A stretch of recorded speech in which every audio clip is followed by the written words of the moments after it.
ഈ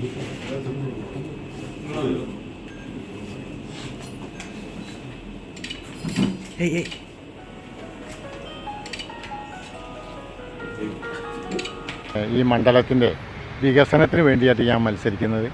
അപ്പോൾ ഇതുവരെ മത്സരിച്ചവരൊന്നും വികസിപ്പിച്ചിട്ടില്ല എന്ന് ചോദിച്ചാൽ ഒരു പത്രമാധ്യമങ്ങളോട് ഞാൻ പ്രത്യേകിച്ച് പറയണ്ടല്ല.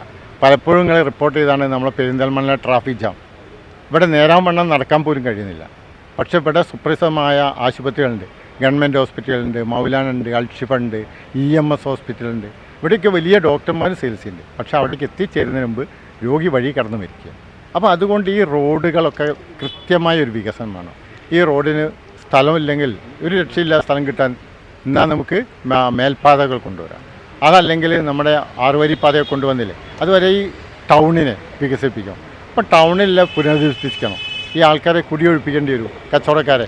അവർക്ക് സുരക്ഷിതമായ ബിസിനസ്സും കാര്യങ്ങളും നടത്താവുന്ന സ്ഥലത്തേക്ക് അവർക്ക് കൃത്യമായുള്ള നഷ്ടപരിഹാരം, അവരാഗ്രഹിക്കുന്നതിലധികം നഷ്ടപരിഹാരം കൊടുത്തിട്ട് ഈ റോഡുകൾ വികസിപ്പിക്കണം. അതല്ലെങ്കിൽ ഇനിയും നമ്മളൊരു 17-ാം നൂറ്റാണ്ട് 16-ാം നൂറ്റാണ്ടിലേക്ക് പോകും. നമ്മളെ പിന്നെ ആശുപത്രിയുടെ പ്രവർത്തനം ഇപ്പോൾ ശോചനീയ. നമ്മുടെ ഈ താലൂക്ക് ആശുപത്രി, ജില്ലാ ആശുപത്രിയൊക്കെ വളരെ വലിയ ആശുപത്രിയാക്കി മാറ്റേണ്ട സമയം. ഒരു മെഡിക്കൽ കോളേജിന് തന്നെ സൗകര്യമുണ്ട്. പിന്നെ അതുകൊണ്ട് ഞങ്ങൾ എയിംസിനെ പറ്റി ഒന്ന് പഠിച്ചപ്പോൾ നമ്മുടെ സുരേഷ് ഗോപി സാറ് എയിംസിൻ്റെ കാര്യങ്ങൾ പറയാറുണ്ട്. നമ്മളൊക്കെ അദ്ദേഹത്തെ പിന്തുണയ്ക്കാറുണ്ട്. ഒരു എയിംസിന് പറ്റിയ സ്ഥലം നമ്മളെ പെരിന്തൽമണ്ണയിലുണ്ട്. പെരിന്തൽമണ്ണയിൽ നമ്മുടെ യൂണിവേഴ്സിറ്റി ഉണ്ടല്ലോ, പിന്നെ എന്താ യൂണിവേഴ്സിറ്റിൻ്റെ അലിഗഡ് യൂണിവേഴ്സിറ്റിയുടെ ക്യാമ്പസിനോട് ചേർന്ന് തന്നെ 336 ഏക്കർ അവിടെ കിടക്കും. ആ റവന്യൂ ഉദ്യോഗസ്ഥന്മാരായിട്ട് ഞങ്ങൾ സംസാരിച്ചിട്ടുണ്ട്. അവിടെ ഒരു മനോഹരമായ എയിംസ് കൊണ്ടുവരാൻ ഒരു ഭരണത്തിനും ചിലവല്ല, സർക്കാരിൻ്റെ കയ്യിലുള്ള ഭൂമി ചൂണ്ടിക്കാണിച്ചു കൊടുക്കാൻ നമുക്ക് കഴിയും. എയിംസ് പദ്ധതി എന്നെ ഇവിടെ വിജയിപ്പിക്കുകയാണെങ്കിൽ ജനങ്ങൾ മുന്നിൽ വയ്ക്കുക, ആ പദ്ധതി ഇവിടെ കൊണ്ടുവരും. അപ്പോൾ നമ്മൾ ചോദിക്കും, മറ്റുള്ള പ്രമുഖ നേതാക്കന്മാരൊക്കെ അല്ലേ, അപ്പോൾ അവിടെയൊക്കെ ചിലപ്പോൾ ഭൂമിക്ക് ബുദ്ധിമുട്ടുണ്ടാവും. നമ്മളെ കയ്യിൽ കണ്ണായ ഭൂമി കിടക്കുകയാണ്, അത് സർക്കാരിൻ്റെ കയ്യിൽ കിടക്കുകയാണ്.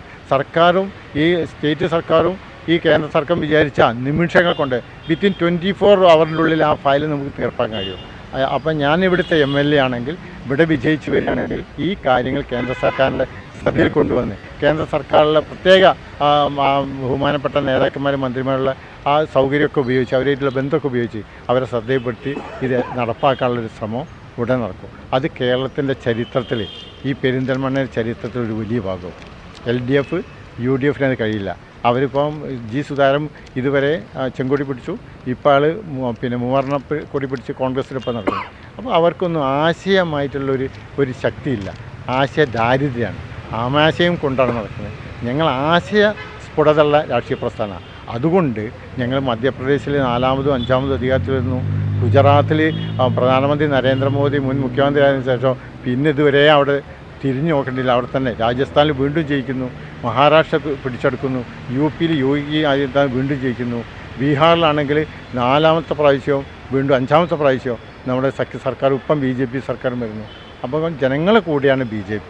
മറ്റുള്ളവർ രാഷ്ട്രീയ പാർട്ടികൾ അവരവർക്ക് വേണ്ടി LDF UDF ജോലി ചെയ്യുമ്പോൾ BJP കറകളഞ്ഞ നിസ്വാർത്ഥരായ ലക്ഷക്കണക്കിന് പ്രവർത്തകർ ഈ സംഘടനയ്ക്ക് വേണ്ടി പ്രവർത്തിക്കുന്നു, സമൂഹത്തിന് വേണ്ടി പ്രവർത്തിക്കുന്നു. അവരാണ് 70 വയസ്സ് കഴിഞ്ഞ അമ്മമാരെ പിന്നെ ആ ഇൻഷുറൻസ് ചേർക്കാൻ നടക്കുന്നത്. ആ പദ്ധതിക്ക് വെച്ച് അതിനെ ഇല്ലാതെയാക്കുന്ന പദ്ധതിയാണ് ഇവിടുത്തെ ഇടതുപക്ഷ സർക്കാർ. ഇന്നും അത് ഫലപ്രദമായി നടപ്പാക്കാൻ കഴിഞ്ഞിട്ടില്ല. കാരണം അതിൽ കയറി കഴിഞ്ഞാൽ ഇവിടെ ഉള്ള മറ്റൊരു പദ്ധതിയാണ് ഔട്ടാവുക. എങ്ങനെയാണ് ഈ പൗരന് സാധാരണ കേന്ദ്ര പദ്ധതിയും കൂടി അവർക്ക് കിട്ടേണ്ടതെന്നല്ല, കേന്ദ്ര പദ്ധതി വാങ്ങി ആ സുരക്ഷ നേടുന്നതിന് ഇവിടുത്തെ ഈ റേഷൻ കാർഡിലും കൂടി വേണ്ട, അല്ലെങ്കിൽ ഈ ഇൻഷുറൻസിൽ വേണ്ട, 70 വയസ്സ് കഴിഞ്ഞാൽ ജീവിക്കാൻ അവകാശമില്ല എന്നുള്ള പദ്ധതിയാണ് ഇവരെ കയ്യിൽ. നമ്മൾ പറയുന്നത് 70 വയസ്സ് കഴിഞ്ഞു, അവർക്ക് ജീവിക്കാൻ അവകാശമുണ്ട്.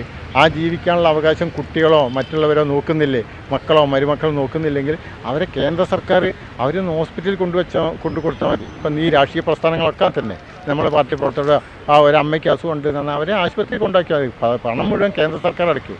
അപ്പോൾ അവരാർക്കും ബാധ്യതയാവില്ല. ആ സർക്കാർ പദ്ധതി ഇവിടെ നടപ്പാക്കാൻ പറ്റിയില്ല. PM ശ്രീ പദ്ധതി കേന്ദ്ര സർക്കാരിൻ്റെ സ്കൂൾ വികസന പദ്ധതി ഇവിടെ നടപ്പാക്കാൻ കഴിഞ്ഞിട്ടില്ല.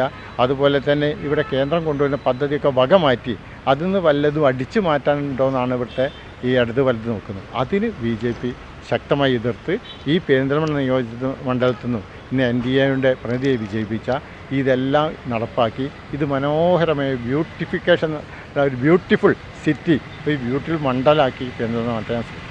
നന്ദിയുണ്ട്. ഇന്നോളം എത്തിയ ഞങ്ങളുടെ ഈ സുവർണ യാത്രയിൽ നിങ്ങളുടെ ഓരോ ആഘോഷങ്ങൾക്കുമൊപ്പം ഞങ്ങളെയും ചേർത്ത് നിർത്തിയതിന്. Beauty mark gold and diamonds, specially for you. 19 രൂപ മുതൽ 999 രൂപ വരെയുള്ള ഏറ്റവും പുതിയ ഈദ് കളക്ഷനുകൾ അറ്റ്ലസിൽ നിന്നും സ്വന്തമാക്കാം. ഇത്തവണ പെരുന്നാൾ ആഘോഷിക്കാം അറ്റ്ലസ് ഫാഷനൊപ്പം. Atlas fashion, Koduvally, Kadakkal, Nilambur, Perinthalmanna.